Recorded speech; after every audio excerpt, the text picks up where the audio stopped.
Vince, are you ready for some rapid fire? Oh, I'm always ready for some Wednesday rapid fire hump day.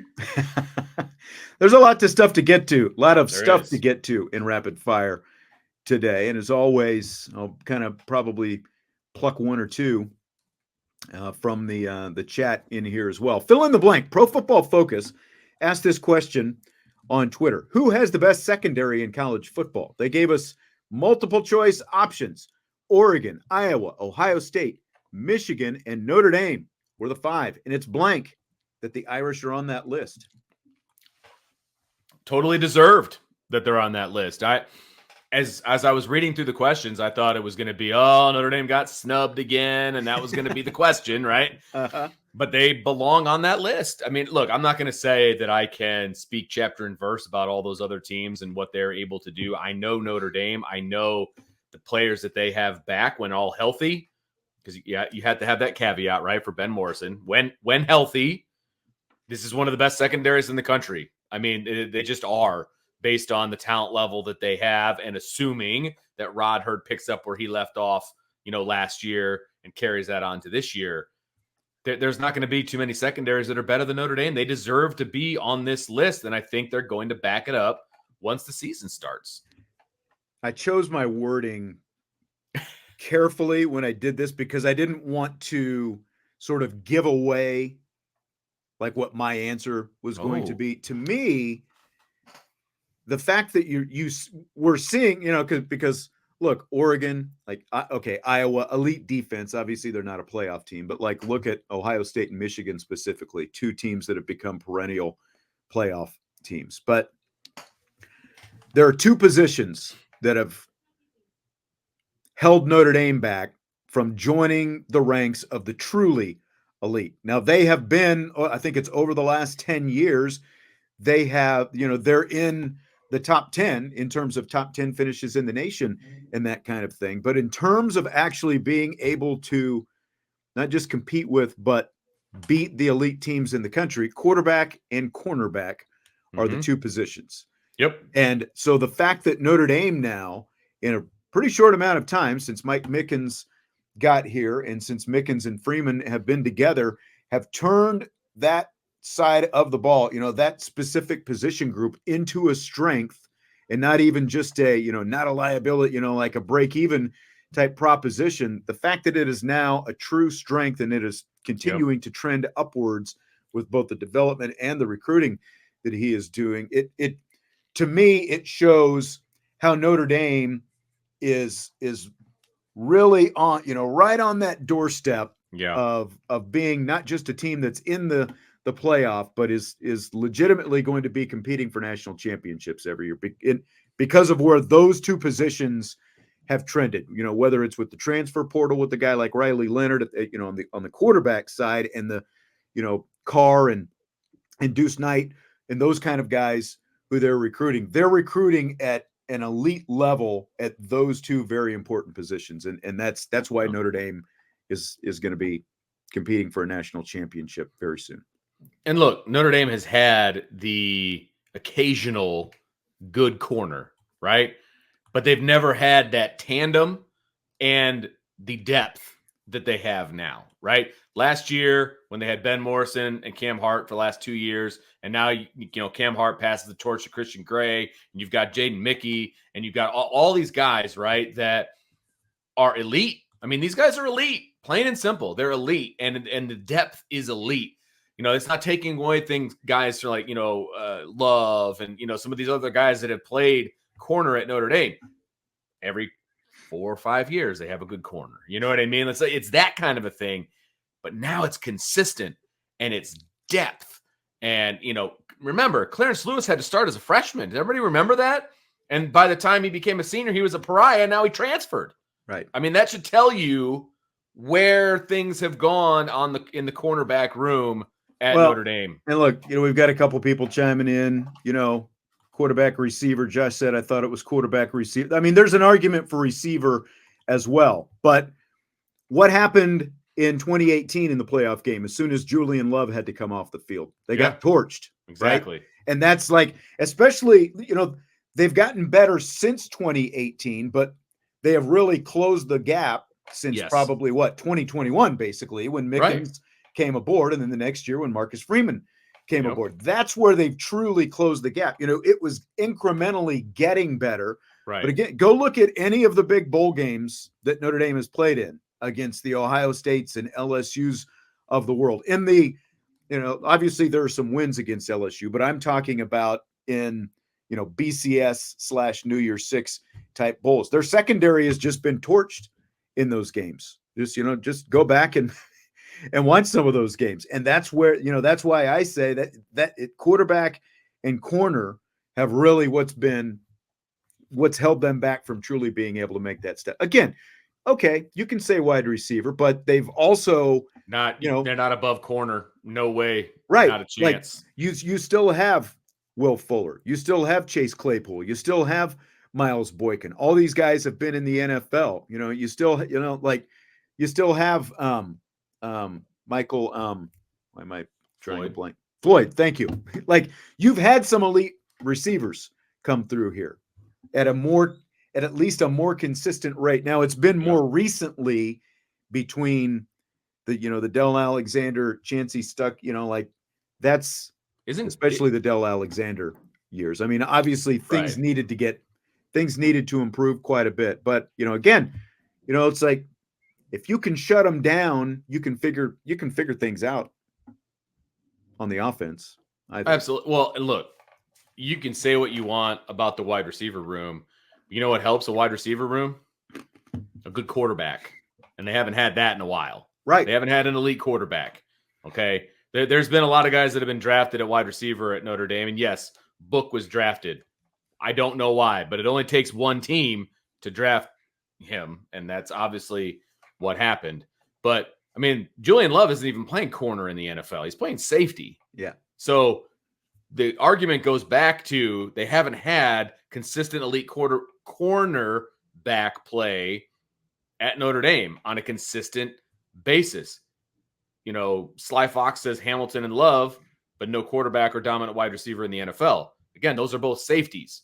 We're talking cornerback. And now the depth at cornerback. Not just secondary, corner. Guys who can match up with elite. Corner's elite. That's why the Ohio State game was as close as it was, really, the last couple of years, because the corners matched up with legit NFL talent at wide receiver, first-round draft pick type guys at wide receiver. Top 10 receiver last year. That's why those games stayed as close as they were, is because of the matchups out there on the perimeter with the corners and opposing wide receivers. Right. No doubt about it. Yes.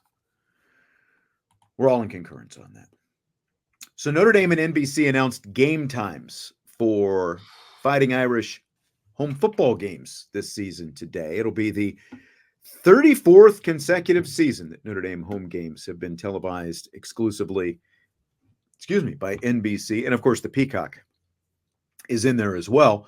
The September 7th home opener against Northern Illinois, going to kick off at 3:30 in the afternoon Eastern time, as will games against Miami, Ohio, Louisville, Stanford, and the home finale against Virginia. Florida State on November 9th will kick off at 7:30. That'll be the only home primetime game this season. And the Shamrock Series game against Army, November 23rd at Yankee Stadium, is going to kick off in primetime as well at 7 o'clock. So for starters, Vince, thoughts on those game times? Any game times that you would change in that mix that I just ran through?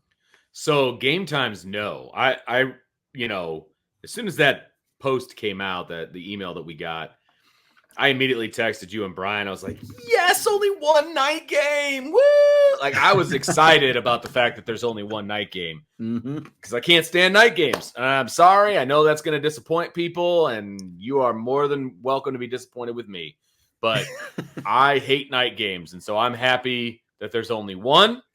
And I think they picked the right one. I think Florida State is a prime example of what should be the home night game on this particular schedule. Now, the rest of them are all 3:30, which is interesting. There's no 2:30 games in there. And usually towards the end of the season, they start kind of going to 2:30 because, it gets darker sooner and all that. Look, the last couple games of the season that are at home are going to end up as night games because they're going to start at 3:30 and they're going to be, it's an hour later and it's going to be dark by the time we're walking out of the stadium. So, it's consistent. I won't forget what time games are going to start. I guess that's nice, but it's very interesting to me. Yeah, that's true. Like everyone's at 3:30 except for the one. Easy peasy, in terms baby. of the ones that we're driving to. Right, exactly. So 3:30, I can get on board with 3:30. That's fine. And then the one night game, I'm on board with. So I was actually happy with the dissemination of the times. Yeah, I wouldn't mind a couple 2:30 games myself. Wouldn't see me crying about that. But yeah, from the perspective of, hey, you're not going to forget the kickoff times. I think that's a good point because you got all these 3:30. In the past, it's been like 3:30, 2:30, 3:32. Like, there was no consistency as to why a game was at 2:30 or 3:30. My guess is because NBC now has more football product to show other than Notre Dame. That's why they can set up their time. Yeah, they've got their 3:30 Notre Dame kickoff, and then they've got their post-game show. They want to lead right, and that probably leads right into their whatever they call their their primetime show, and then they're into their big game, Big Ten kickoff that night. So that actually I hadn't thought about that, but that's a great point. That's got to be why everything has to be consistently at 3:30 now. If they ever have a knee, I don't think they would, but I don't know what NBC, what their particular, but if they ever had like a noon game, it fits perfectly, right? You got a noon game, you got a 3:30, you got a 7 o'clock or whatever it happens to be, right?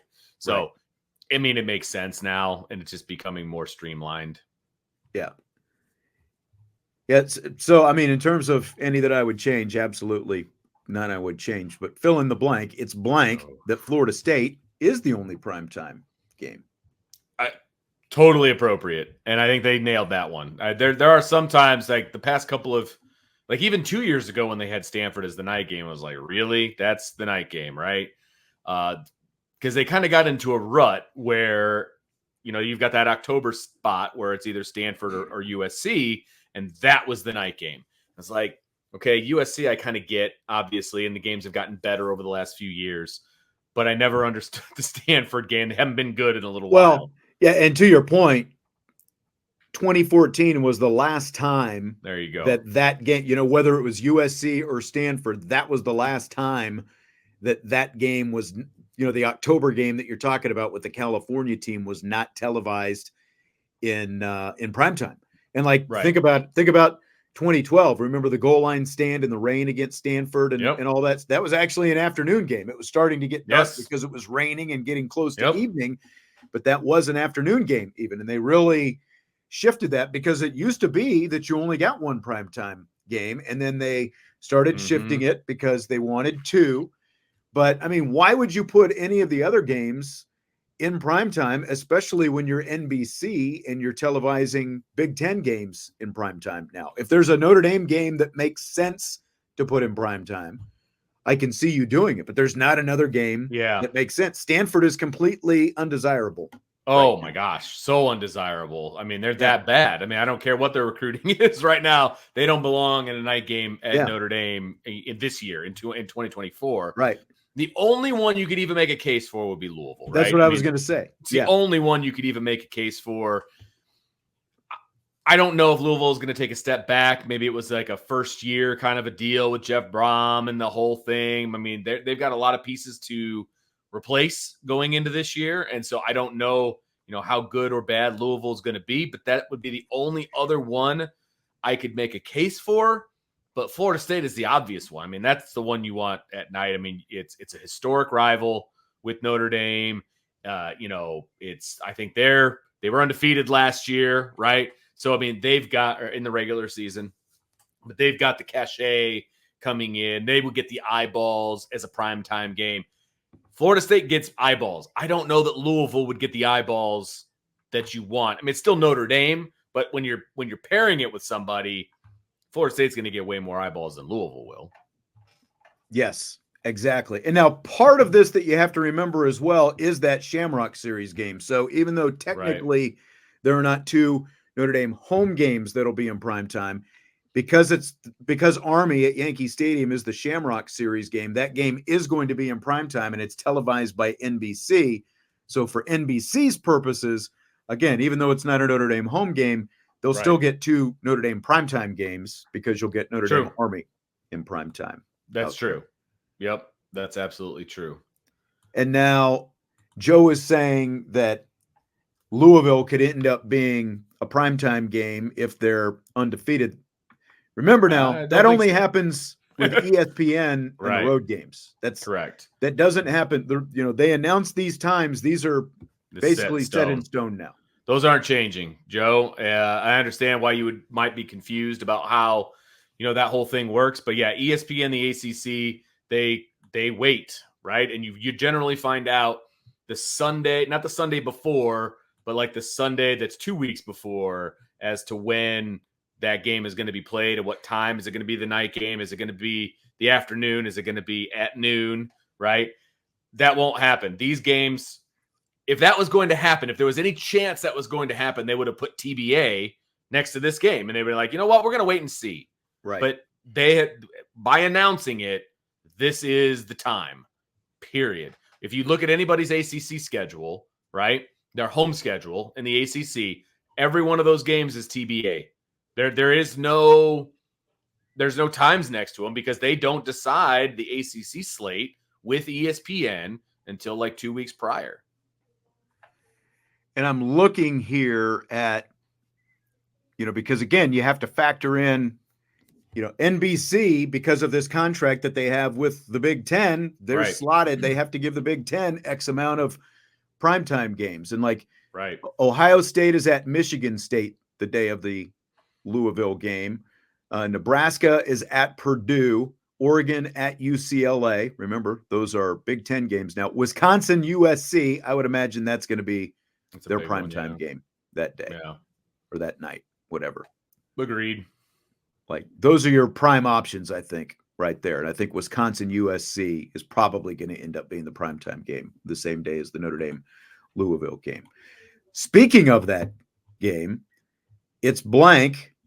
That Notre Dame Louisville is going to be the Peacock only streaming game this season. Now that surprised me.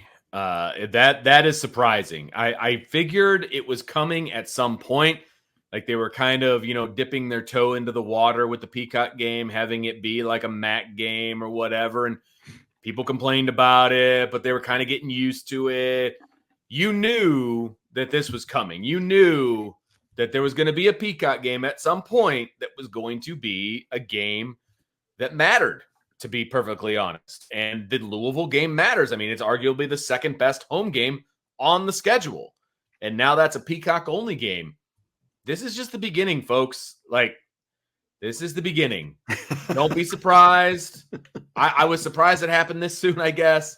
But this has always been the plan. I will say that. This has always been the plan. I mean, remember Jack Swarbrick a few years back when that first Peacock game was Notre Dame Toledo.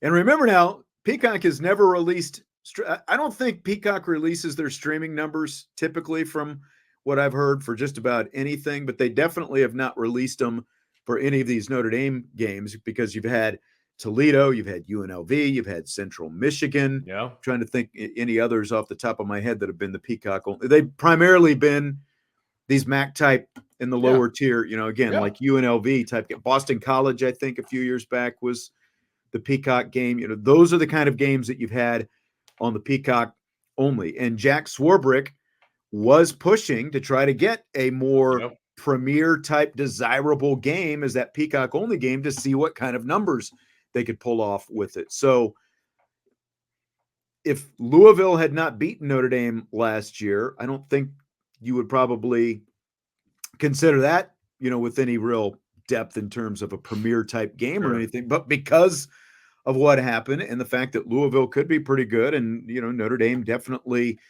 there's a lot more riding on that game this year for Notre Dame because of what happened last year and because of the stakes of this season. So they're gonna push and see what kind of numbers that they can do on this. And from what I understand, Peacock with some of their other sporting events that they have streamed on that app, they've done a pretty good job with their retention in terms of what you hope for anytime you get one of these subscriptions is, you get a bunch of people who go, they pay for the subscription, then they forget about the fact that they gave you their credit card, they don't cancel. And a year from now, they're still subscribers. And, that's obviously what Peacock and NBC are hoping for, is that they keep some people around after Notre Dame, you jump over there, and they're thinking that they'll definitely get more people, with Notre Dame Louisville than they would with one of those MAC games, even though for most people's,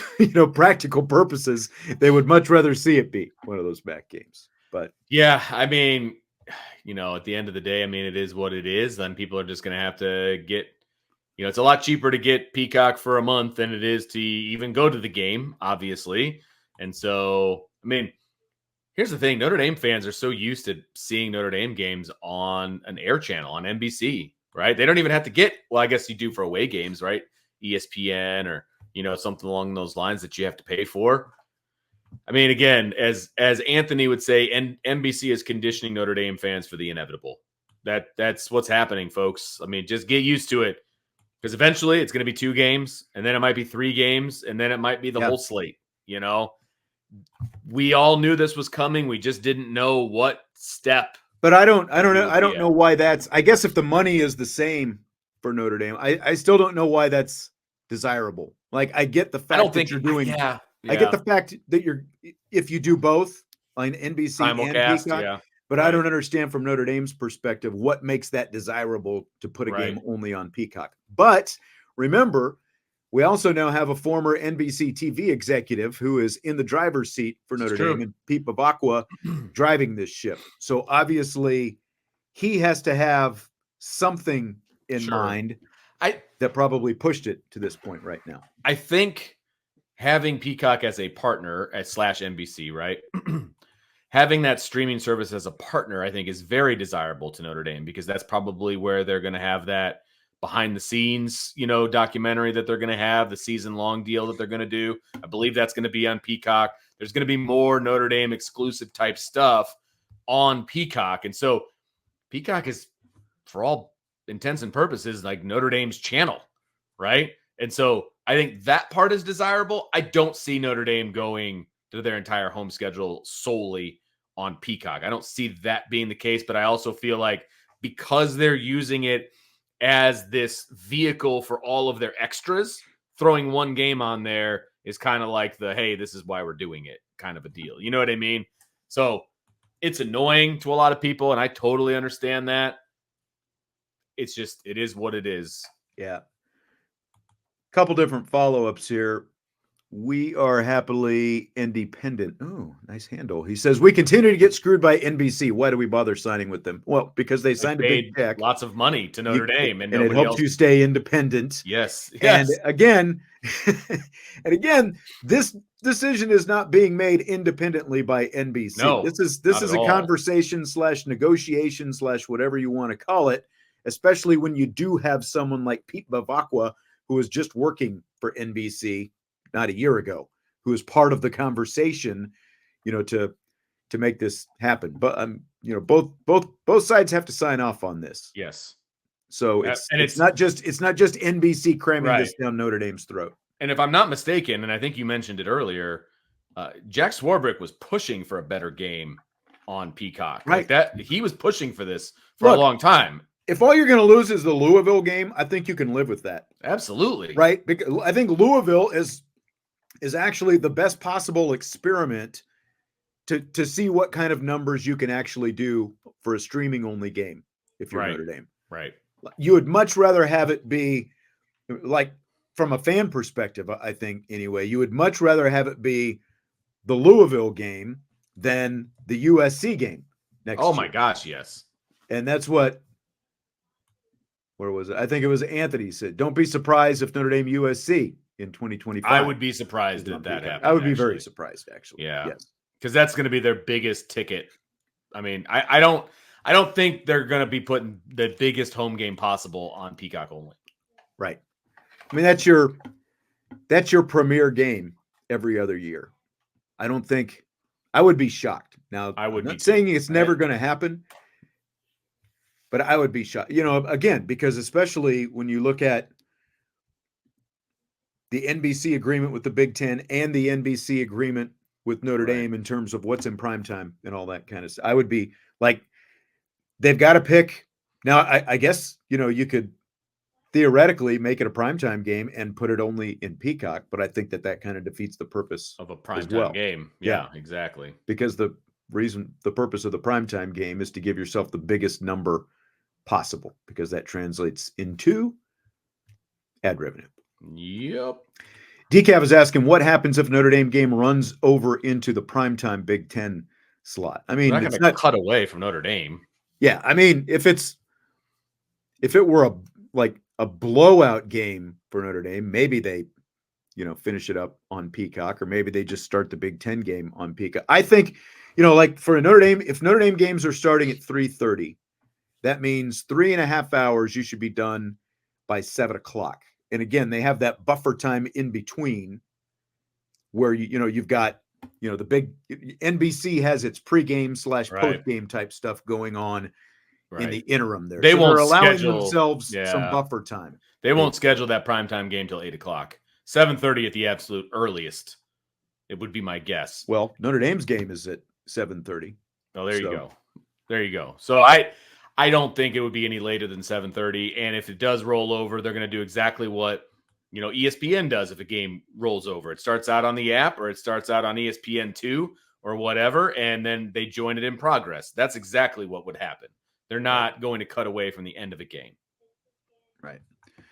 Going back to the corners, Tommy says, buy, sell, hold. Notre Dame will be the cornerback U of the 2020 decade after people realize it started with Cam Hart once they reevaluate him after his Super Bowl winning interception in 2028. Well, I don't know about all that. I mean, that's a lot. I mean, being the CBU of 2020 decade, we're only not even halfway through. Yeah. Let's see what continues to develop.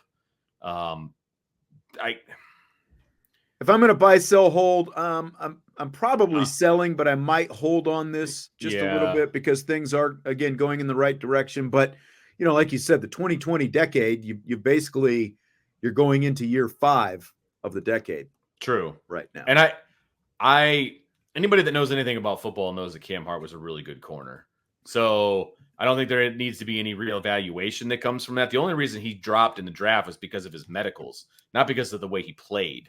So I don't think there's any reevaluation that needs to take place. But let's see what continues to occur. Like, is Mike Mickens going to be here the entire 2020 decade? You know what I mean? Is the recruiting going to stay elite?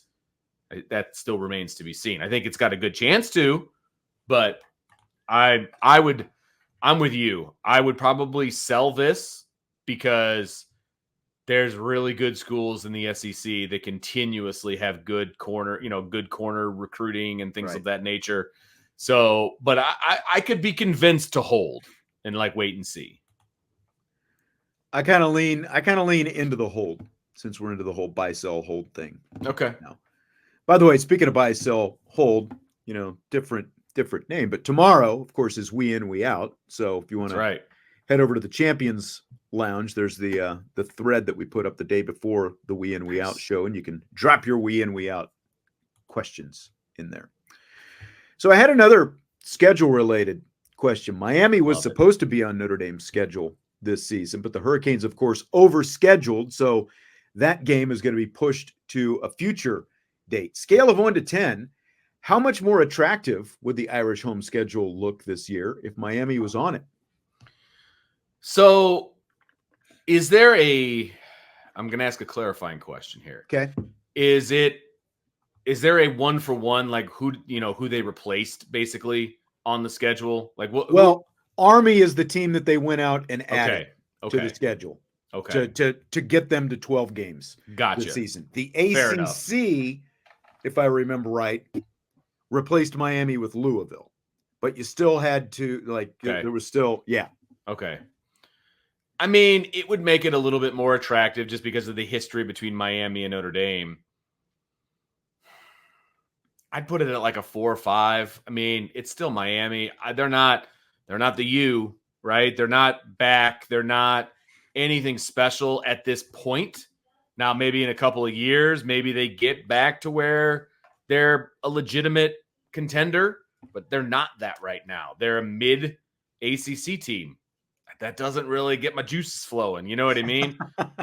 I would rather honestly see Army at Yankee Stadium. I think that's actually more enticing to me right now than a home game with Miami. I don't know. It just, they're not that good to me. I don't know, man. Like, if you're Notre Dame and you had Notre Dame and you had Florida State and Miami at home in the same season and potentially both of them primetime, that looks pretty attractive to me. Even if, like you said, we're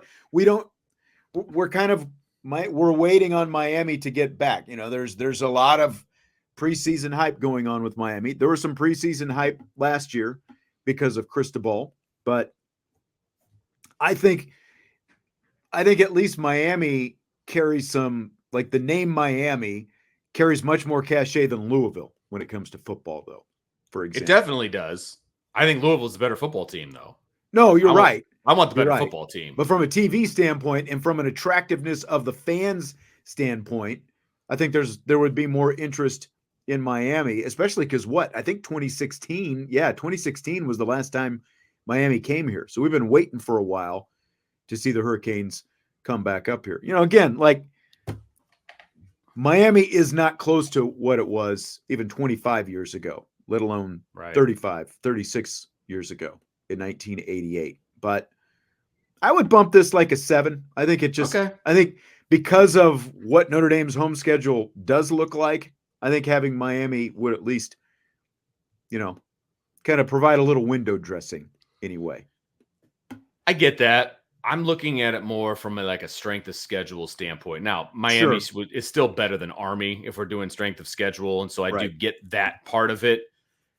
But I think if you're swapping them out for Louisville, I think your strength of schedule actually goes down, which with this schedule, you don't want that at all. Like, that would be very, very bad. Give me a couple of years. Let's see if Mario does what Mario's supposed to do down there. Then I could be on board with Miami being on the schedule and getting excited about it. I just, for whatever reason, I have the Soldier Field game against Miami etched into my brain for some reason, and it was like a butt whooping. Yes, and it was boring. That game was boring. That's how bad boring. That game was. You know what I mean? We traveled all the way out to Chicago for a boring game. But that's what I remember for Got some lost odd in the parking reason. garage and the whole thing. Awesome. Good times. Good times. Yeah, good times.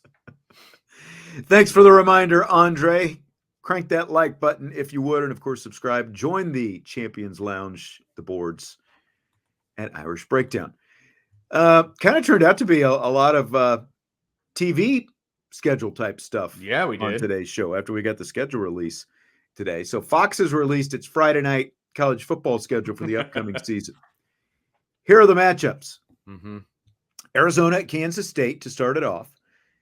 Illinois at Nebraska, Washington at Rutgers, Michigan State at Oregon, Northwestern at Maryland, Oregon at Purdue, Rutgers at USC, Iowa at UCLA, UCLA at Washington, Purdue at Michigan State, Utah at UCF, and they will also close their broadcast schedule with a Friday night Mountain West Conference Championship game. So first, neither you nor I are big fans of the whole Friday night college football because of the conflict with high school football. Right. Does that schedule intrigue you at all? There's not one matchup that I will be at a high school game thinking to myself, man, I wish I was at home watching the Illinois-Nebraska game, or pick whatever game you just mentioned. Not one of those games is like, man, I wonder what's going on in the Rutgers-USC game. None of those would make me want to sit at home and watch one of these games instead of going to high school football. Those are just those are the worst matchups of the weekend, I feel like.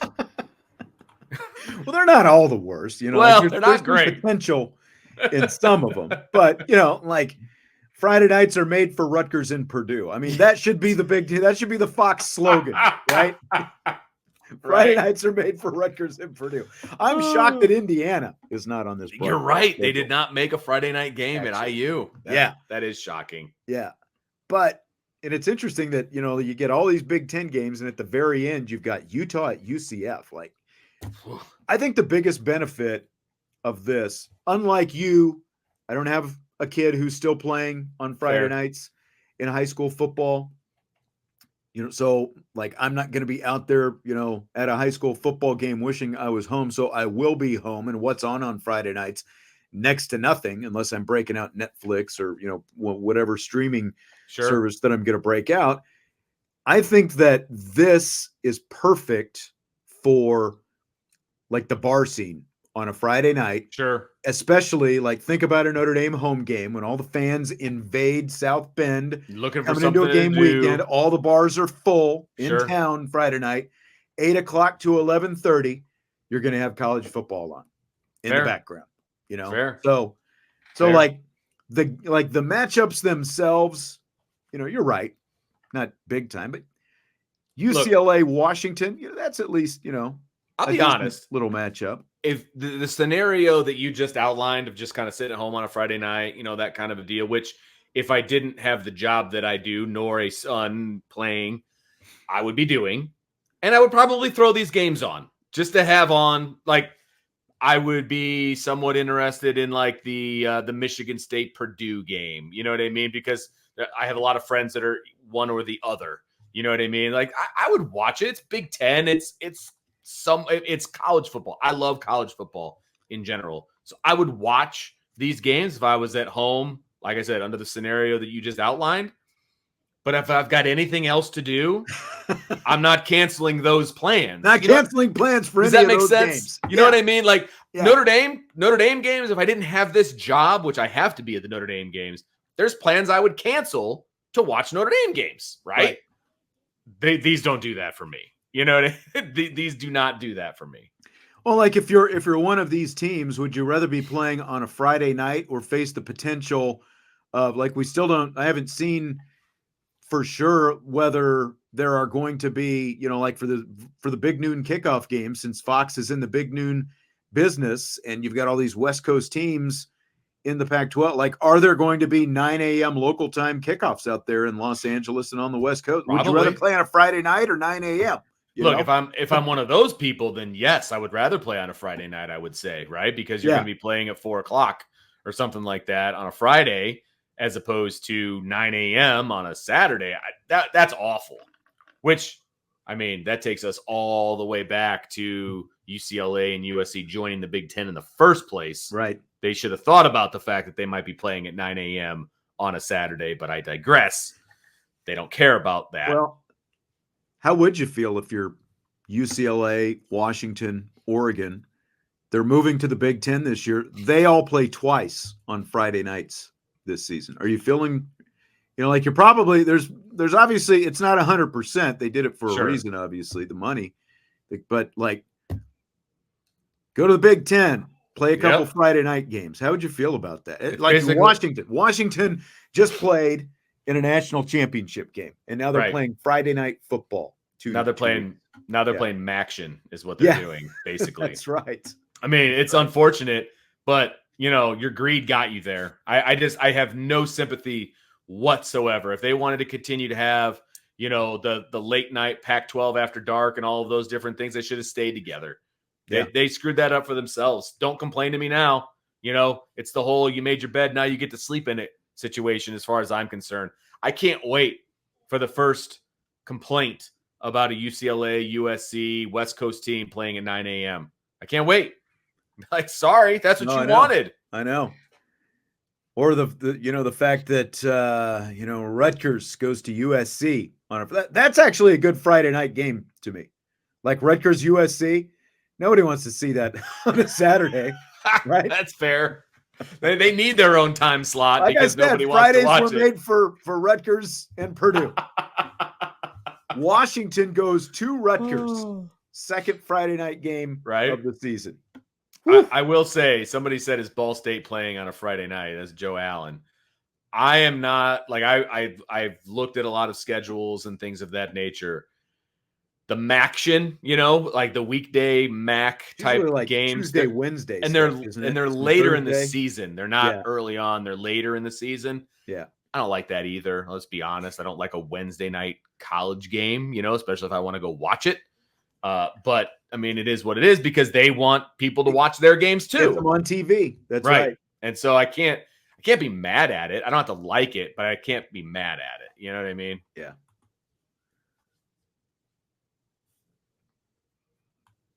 Okay, I've got a couple random questions kind of stacking up in here. Fill in the blank. Baseball will be blank after the retirement of embattled umpire Angel Hernandez. Oh, I saw this question. I was so excited. It actually might be less exciting because he's so bad that it always creates, what are you going to complain about now? Right. It was funny. I was at the regional softball game last night. It was Penn playing St. Joe. And I'm standing up in the press box. Windows are open. It's a beautiful night, that kind of a deal. And there was some very questionable calls by the home plate umpire. And somebody in the stands goes, "Come on, Angel, you're better than that." I lost it. I thought that was hilarious. Our boy Tom Noy was up there with me. And I go, "Did you just hear that?" He's like, "No." I told him, and he started cracking up laughing. Like, that was a great insult to throw at the home plate umpire. And I realize it's high school sports and all that, but that was fantastic. That made my night. I don't know if this means that we're one step closer to robot umps, or maybe this saves baseball from robot umps, because Angel Hernandez was the poster child for why we needed, robot umps before. So bad. I mean, he was so bad at times. I mean, I know. Holy cow. And it's like the last 24 hours since this happened, it's probably the most talk of any umpire or official has ever had for retiring. Ever since Joe West, when he retired a couple of years ago. And of course, Joe West is out there defending Angel Hernandez because shocker. Probably because they're roommates. Yeah. They were roommates back in umpire school. Yeah, right. Because they cheated off each other 100 years ago. That's right. But I mean, Angel Hernandez was like this strange combination of this completely cocky umpire who was just, cocky and conceited about being bad. Yes. I mean, he stood on that mantle, man, and he did. He owned it. He absolutely. Well, I shouldn't say he owned it because he never said he was wrong, but he would stand there and it could be incontrovertible evidence that he was wrong, and it doesn't matter. He would just yell at the player and be like, "Be better, be better." I just saw this thing today. I didn't even realize this happened. Steve McMichael, the former Chicago Bear, I saw this saying, take me out to the ball game in the 7th inning stretch at Wrigley a few years back. And he made a comment about Angel Hernandez, and Angel stared him down from the field. Right. Like, what are you going to do to Steve McMichael, by the way, when he was now he wasn't in his prime at the time, but he could still kick the crap out of Angel Hernandez. That's right. I mean, you talk about a guy lacking self-awareness and not being able to laugh at yourself at all. Oh, you're not kidding. Come on. Sean Kelly says he got in late. Maverick is better than the original. I don't. They're both great. I think Vince still leans toward the original. I just think that as a movie, as a film, better story. I lean toward Maverick in the sequel. I lean toward Maverick. If you gave me the option to watch either one right now, I'm picking Maverick. I think that's the better movie because of all the things that you talked about earlier about the character development. I just felt like I got to know the squadron better.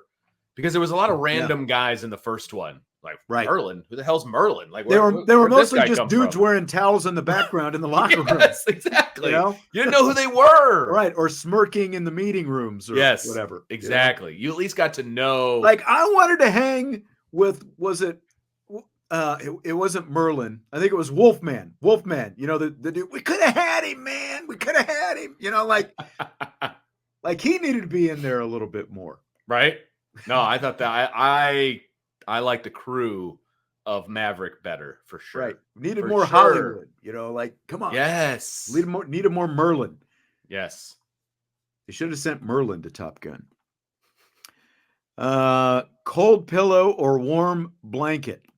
Josh Buffo, the motivational business leader.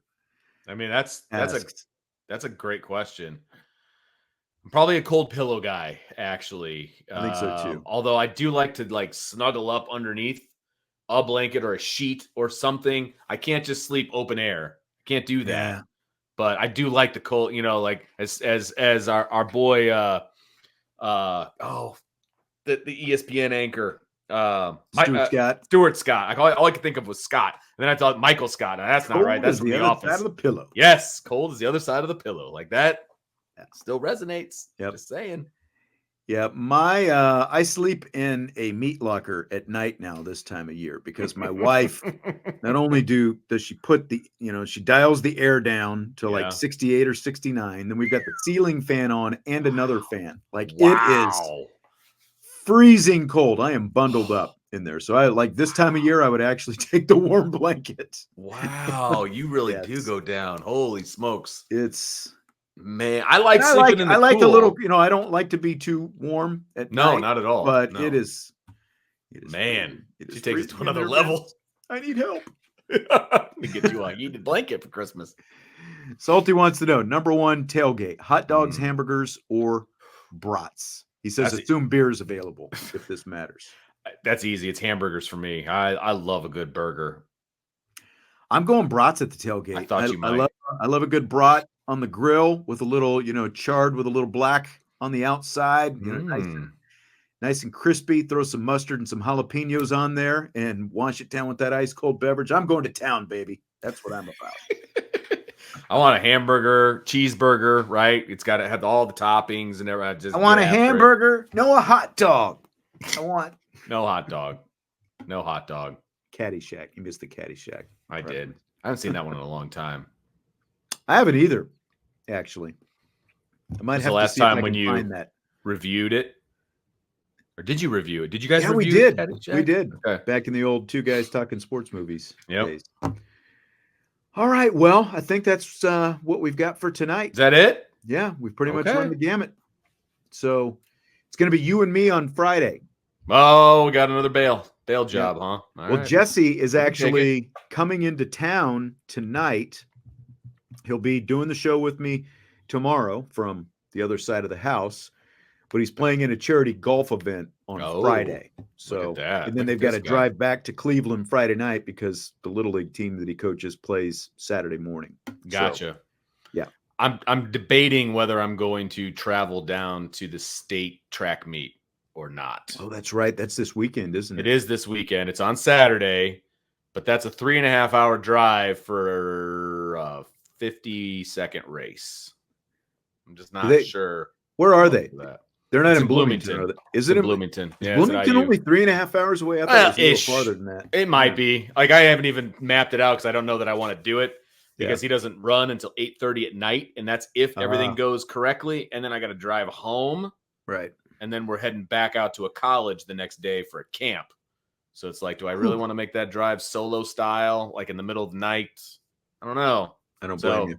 These are the things that are going on in my head, Sean. Do I love my son enough to make that drive? I don't know. I could pay $15 and watch it on TV. I'm just saying. That's like, is he going to hear you up in the stands anyway? He will not. There's no chance. There's no chance.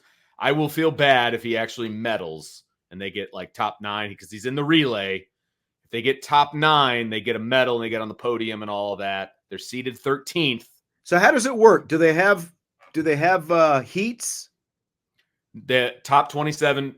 Well, there's 8 regionals. Top 3 at every regional get in, plus the top 2 times. But are there heats down? Like, so do they only run once and then like that's the time you get? That's it. Or one time. Wow. So it's just everyone runs once, best time. They only do heats. They only do heats for the 100, the 110 hurdles, and the 200. Wow. They do heats. Everybody gets one heat, and then they limit it down to one finals, right? Yeah. But everything else, there's 3 heats of everything for the rest of the way. So you get one shot at it, man. Like, that's it. I think I'm staying home for that. I think I am too. And it has nothing to do with me being cheap, Joe. It has to do with me making the drive and probably falling asleep. 3.5 hours and basically whatever time invested down there, and then getting back for an 8:30 one time through 50 seconds. That's That's tough, man. That's a lot of investment It is. for a relay. This is all I'm saying. Yeah, this is all I'm saying. So I don't blame you. We'll see. Just get your I'm pulling for popcorn, him. pull it up on the TV. You got a big screen. Comfort do. of your own home.